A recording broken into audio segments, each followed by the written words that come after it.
Halo semuanya, kembali lagi di channel saya Fadel Maulana. Kali ini kita bakal ngebahas salah satu topik yang sangat populer di Indonesia.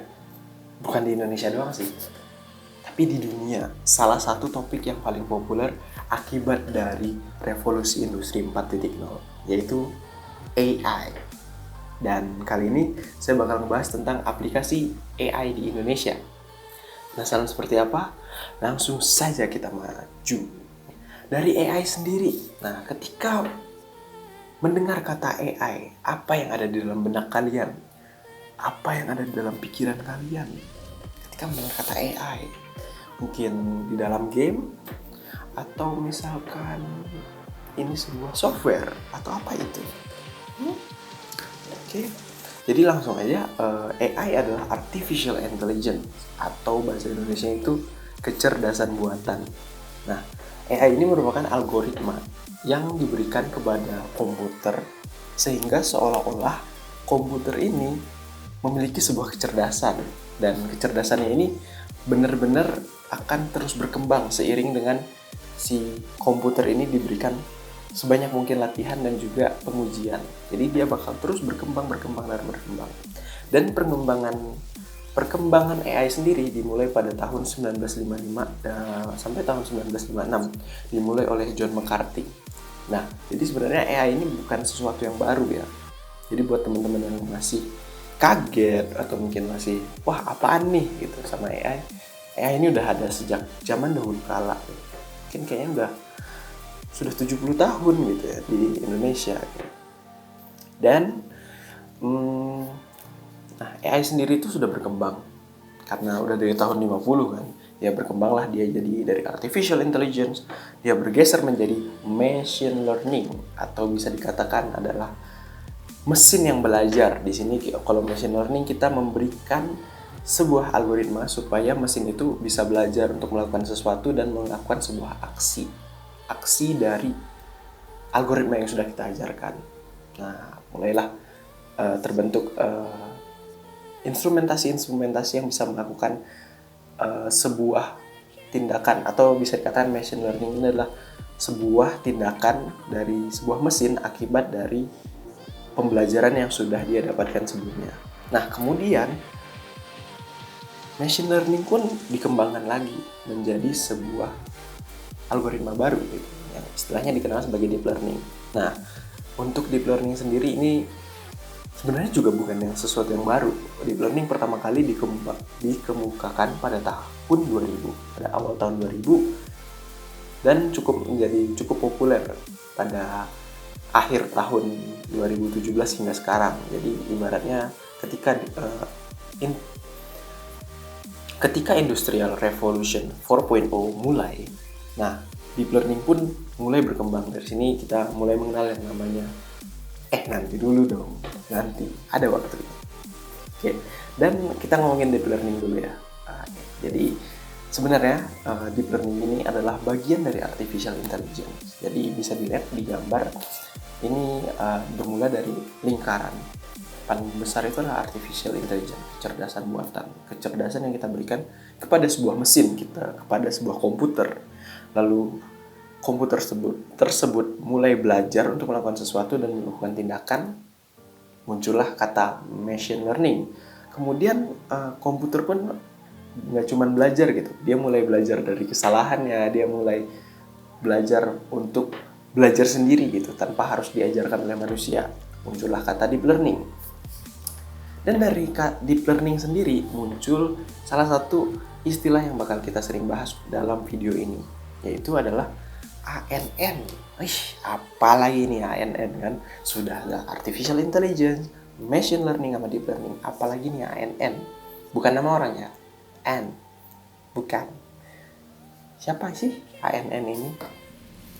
Oke, jadi ANN tuh kalau misalkan disingkat ya, panjangannya adalah Artificial Neural Network.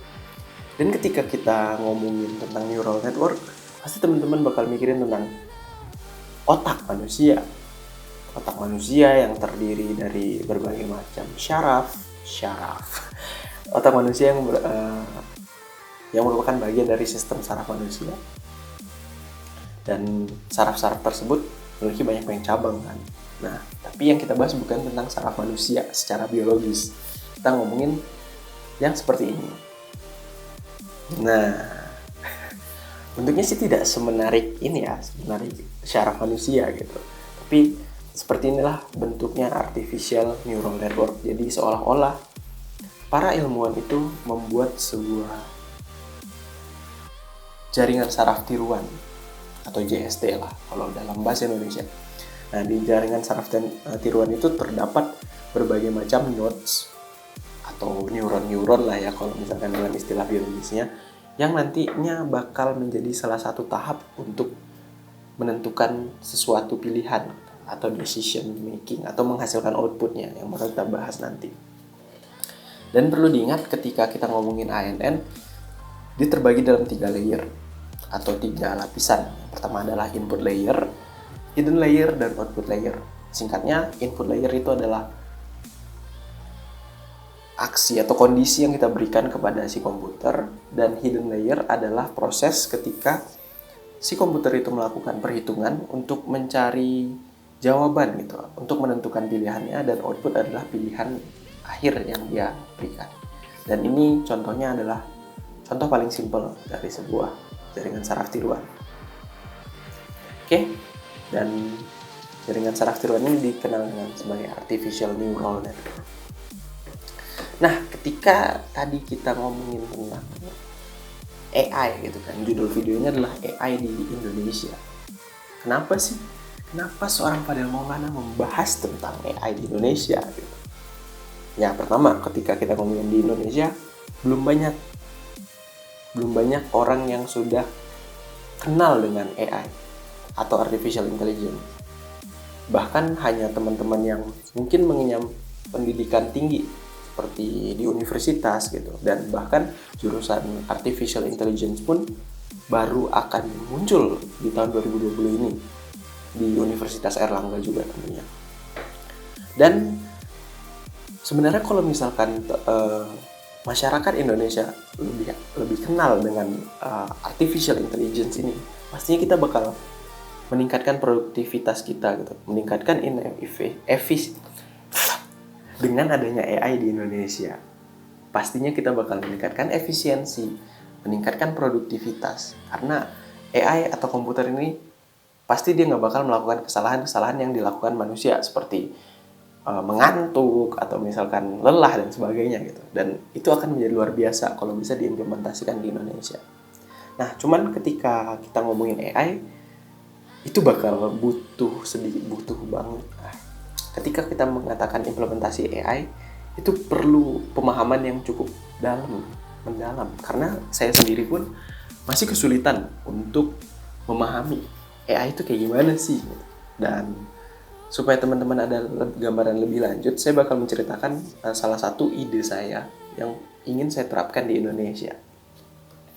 Jadi, ketika kita ngomongin pengaplikasian artificial intelligence di Indonesia, saya terpikirkan satu hal, yaitu ibu hamil.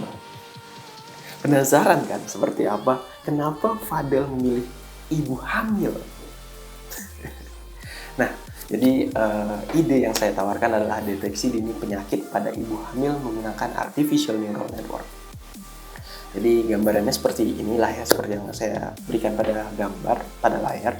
Jadi nanti terdapat beberapa jenis gejala yang terdapat beberapa jenis gejala yang dialami oleh ibu hamil, kemudian melalui hidden layer dan menghasilkan sebuah output untuk mendeteksi dini penyakit-penyakit apa saja yang mungkin terjadi pada ibu hamil tersebut. Kenapa sih? Kenapa memilih ibu hamil? Jadi sebelum kita memilih kenapa ibu hamil, ada beberapa penelitian terdahulu yang sudah sempat dilakukan oleh berbagai macam ahli.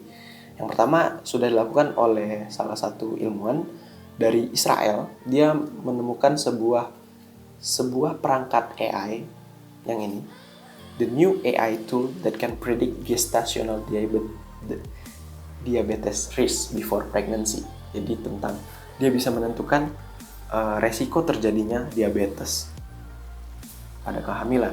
Yang kedua, salah satu penelitian juga dilakukan oleh dosen saya sendiri, yaitu Bu Endah. Itu beliau menemukan early risk detection of preeclampsia for pregnant women using artificial neural network. Yang mana preeclampsia itu adalah sebutannya gampangnya ya, adalah darah tinggi pada ibu hamil.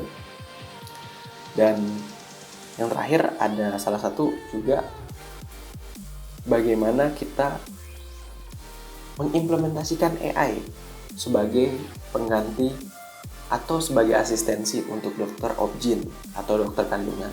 Nah, ini nih 3 penelitian terdahulu dan juga artikel yang membuat saya tertarik untuk membahas tentang aplikasi untuk ibu hamil berbasis artificial neural network. Nah, ketika kita ngomongin kenapa alasannya ya. Jadi ketika saat ini seperti yang kita tahu, sekarang kita masih berada dalam kondisi pandemi, teman-teman semua. Jadi kita melakukan social distancing, nggak bisa keluar rumah gitu kan. Nah, dari kita melakukan social distancing ternyata muncul sebuah fakta baru yang membuat saya tertarik membahas ini. Yaitu di sini adalah 400.000 lebih angka kehamilan meningkat saat pandemi corona. Ini alasannya gitu. Bayangkan ada 400.000 angka kehamilan dan pandemi ini belum selesai. Kita masih melakukan PSBB untuk di beberapa daerah. Dan bayangkan lonjakan penduduk yang akan terjadi mungkin 10, 20, 30 tahun ke depan. Dan kita juga pastinya harus mempersiapkan penduduk itu adalah penduduk yang sehat kan. Anak-anak yang lahir dalam keadaan sehat, ibunya pun dalam keadaan sehat. Yang kedua adalah akses untuk konsultasi kehamilan. Terlebih lagi pada saat pandemi ini, kita tidak bisa serta-merta langsung secara sering gitu untuk datang dan melakukan konsultasi atau medical check up bersama dokter. Kita harus melakukan PSBB dan mungkin beberapa ibu hamil ketakutan untuk melakukan yang namanya medical check up. Takut dirinya bisa terinfeksi atau mungkin membahayakan kesehatan janinnya. Dan juga ada juga karakteristik orang Indonesia nih yang suka menunda-nunda. Ini bukan untuk ibu hamil ya, tapi kayak ibu hamil yang suka menunda kayak, aduh sakit-sakit tapi nanti tunggu aja gitu. Tunggu saatnya medical check up, tunggu saatnya untuk cek kehamilan. Padahal ternyata sakitnya merupakan salah satu gejala dari 5 penyakit atau beberapa penyakit yang sering muncul pada ibu hamil dan bisa menyebabkan gejala yang serius. Dan juga yang terakhir adalah supaya konsultasinya bisa dilakukan dengan mudah, memberikan kemudahan untuk para ibu hamil. Jadi beberapa alasan tadi adalah alasan kenapa saya memilih topik tentang deteksi dini kehamilan. Maksudnya deteksi dini penyakit-penyakit yang terjadi saat kehamilan. Dan penyakitnya terdapat beberapa penyakit yang muncul selama masa kehamilan. Nah, ini ada beberapa penyakit yang saya lihat berdasarkan sumber referensi, yaitu yang pertama adalah TORCH. Ini penyakit yang muncul akibat infeksi dari organisme asing. Toxoplasmosis yang dari kotoran kucing, rubella, campak Jerman, cytomegalovirus, dan herpes simplex. Terus ada preeclampsia yang tadi saya sebutkan tentang hipertensi pada ibu hamil, diabetes gestasional, kencing manis, dan juga diabetes gestasional ini bisa mendukung terjadinya preeclampsia. Berbahaya sekali bukan? Dan kalau misalkan ibu hamil hipertensi, ketika dia berusaha untuk mengeluarkan anaknya, bisa saja pembuluh darahnya pecah karena tekanan darah yang tinggi dan menyebabkan kematian. Bakal menyedihkan bukan bagi anaknya. Dan juga ada listeriosis, yaitu penyakit akibat infeksi juga. Ya, lalu ada placenta previa atau pendarahan pada plasenta dan juga infeksi dari bakteri atau virus. Kemudian bagaimana ide deteksi dini penyakit pada ibu hamil ini? Jadi seperti pada ANN pada umumnya, kita akan memberikan input parameter, kemudian parameter-parameter tersebut akan mengalami yang namanya learning process, dan juga akan dihasilkan sebuah deteksi dini.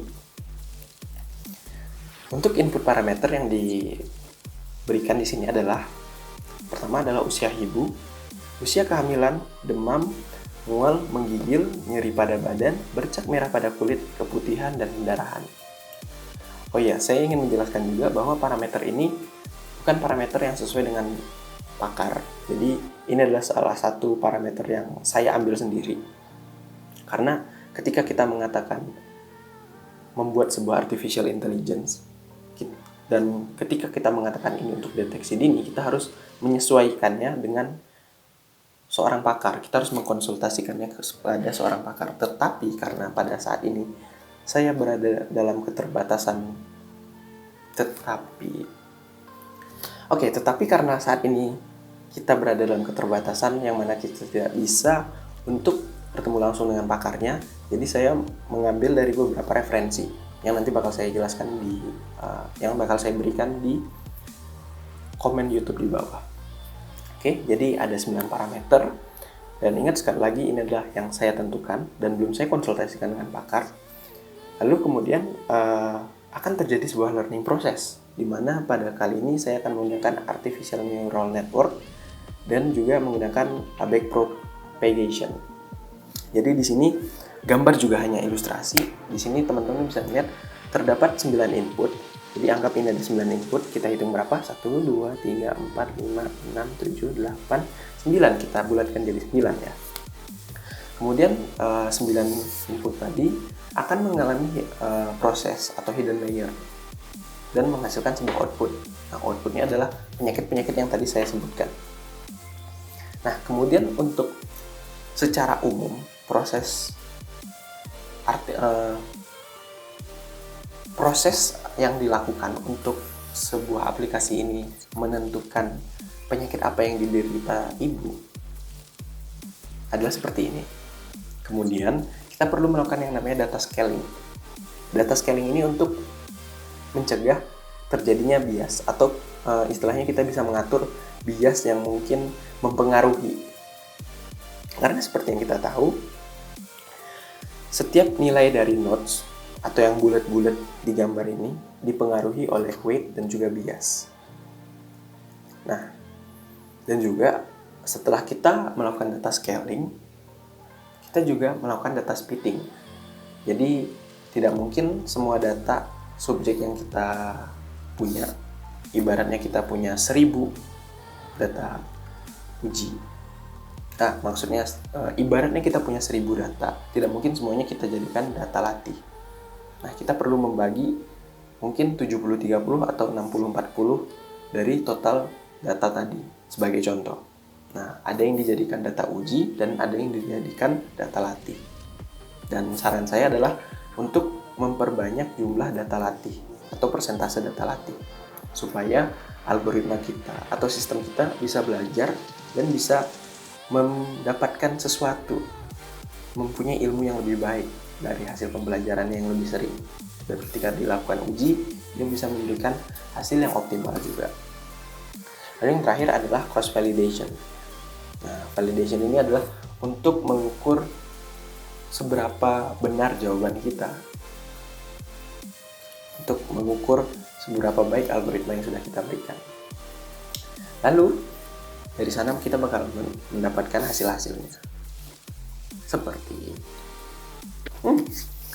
Lalu dari ketika sebuah algoritma tersebut sudah terlatih dan juga sudah paham tentang tentang penyakit-penyakit yang mungkin muncul pada ibu hamil, dia bisa menentukan bahwa ibu hamil tersebut mengalami TORCH atau preeklamsia, diabetes gestasional, listeriosis, placenta previa, atau terinfeksi bakteri atau virus, atau ibu tersebut berada dalam keadaan sehat. Tetapi untuk aplikasinya sendiri ini akan digunakan ketika ibu tersebut mengalami gejala-gejala yang tadi sudah saya sebutkan. Nah, lalu output apa sih? Apa sih yang bakal dihasilkan dari aplikasi ini? Apa sih hasil akhir yang ingin saya tuju? Yang pertama kali yang saya ingin tuju adalah ibu hamil yang sehat dan juga keluarga yang bahagia karena telah melahirkan anak yang sehat dan juga ceria. Seperti pada gambar, ada Mas Raditya Dika. Terus yang kedua adalah untuk membantu tenaga medis. Karena seperti yang kita tahu, persebaran tenaga medis di Indonesia belum merata dan juga masih belum, untuk dokter kandungan sendiri jumlahnya juga belum memadai. Sehingga mungkin teman-teman yang punya saudara yang sedang hamil atau melakukan check up ke dokter kandungan, cenderung antriannya tuh panjang dan sangat lama, bahkan sampai malam. Nah, salah satu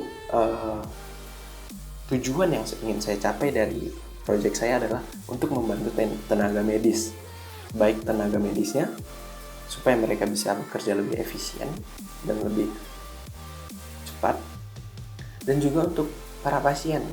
Jadi mereka bisa memantau kesehatan mereka juga, dan mereka lebih melek terhadap kesehatan dan juga teknologi. Dan yang terakhir, output terakhir, ketika mungkin algoritma yang tadi saya buat sudah bisa dikembangkan, terus digabungkan dengan metode deteksi dini untuk ibu-ibu yang sebelum hamil, dan juga dari publikasi yang sudah dilakukan oleh Bu Endah tentang preeklamsia pada ibu hamil, kemudian digabungkan menjadi satu, saya berharap akan terbentuk sebuah medical assistance, yaitu seperti perawat atau mungkin dokter kebidanan atau mungkin bidan yang bisa seolah-olah virtual, seolah-olah artificial gitu. Sehingga ibu-ibu hamil yang ingin mengecek kesehatannya dan belum berada di tahap yang darurat bisa mengecek lebih dulu dan lebih aware, lebih sadar akan pentingnya kesehatan dia dan janinnya. Dan yang terakhir adalah future possibility. Oke.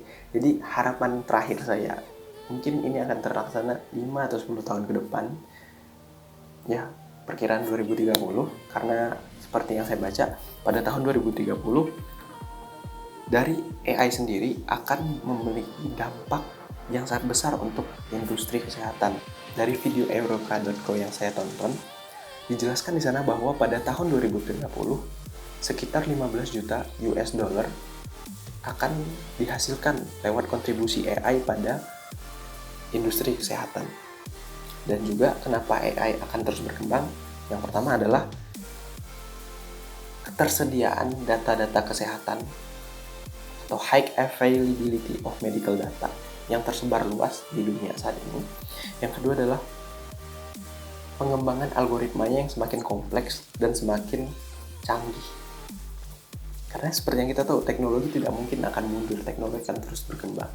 Dan dengan ada ketersediaan data dan juga algoritma yang semakin berkembang, saya rasa pendapat dari Eureka.co ini mungkin akan terjadi pada tahun 2030 atau lebih cepat. Dan juga saya pun berharap untuk future possibility akan terbentuk sebuah IoT, Internet of Things in healthcare, di mana nanti tidak hanya mengurusi tentang medical assistant doang, tapi secara keseluruhan sistem rumah sakit bisa dihandle lewat Internet of Things. Oke, jadi bayangkan jika semua sistem rumah sakitan atau healthcare atau medis ini bisa terintegrasi dalam satu sistem yang besar atau big data. Bayangkan kemudahan yang mungkin terjadi dari sana. Dan saya harap teman-teman di sini bisa mengambil sesuatu dari sana, dan juga mungkin ada yang tertarik untuk mengembangkan algoritma yang tadi saya ceritakan. Dan saya juga mohon maaf belum bisa memberikan contoh dari eksekusi langsung programnya. Buat teman-teman yang mau mencoba bisa melakukannya lewat MATLAB, PyCharm, atau TensorFlow yang bisa kalian lakukan sendiri. Tenang, sudah banyak algoritma yang tersebar di internet, dan juga bisa menggunakan konsultasi terhadap pakar yang ada. Begitu. Dan mungkin cukup sekian penjelasan saya tentang deteksi dini penyakit pada ibu hamil. Semoga bermanfaat dan semoga ide ini dapat terrealisasi suatu saat di masa depan. Dan kurang lebihnya mohon maaf. Jika ada pertanyaan atau diskusi, monggo komen di bawah atau bisa langsung ngobrol di Instagram saya. Itu aja, terima kasih. Saya Fadil Maulana, and until next time, dadah.